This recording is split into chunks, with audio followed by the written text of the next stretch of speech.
அர்ஜுனன் மற்றும் கர்ணன், விதியின் விளையாட்டு.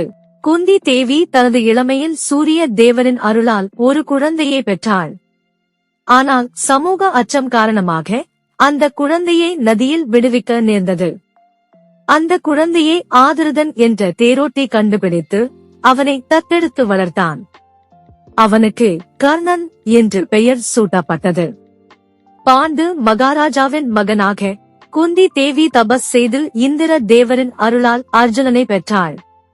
கர்ணன் சிறுவயதிலேயே தன் திறமையை வெளிப்படுத்தினான்.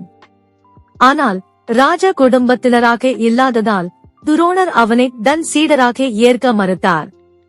கர்ணன் பரசுராமரிடம் போய் சேர்ந்து வஞ்சகத்தால் அவரிடம் அஸ்திரங்கள் கற்றுக்கொண்டான். ஆனால் சாபம் காரணமாக அவன் அவற்றை மறந்துவிட நேர்ந்தது. அர்ஜுனன் சிறந்த வில் வீரராக வளர்ந்து குருகுலத்தில் அனைவரையும் கடந்து சென்றான்.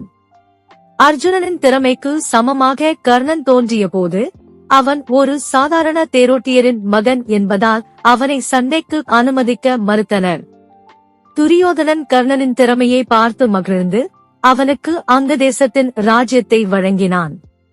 மகாபாரத போர் முன்பு கிருஷ்ணன் கர்ணனை பாண்டவர்கள் தரப்பில் சேர முயன்றார். ஆனால் கர்ணன் துரியோதனனின் நட்பிற்கு மதிப்பளித்தார். கிருஷ்ணன் கர்ணனின் உண்மை வம்சாவளியை வெளிப்படுத்தினார்.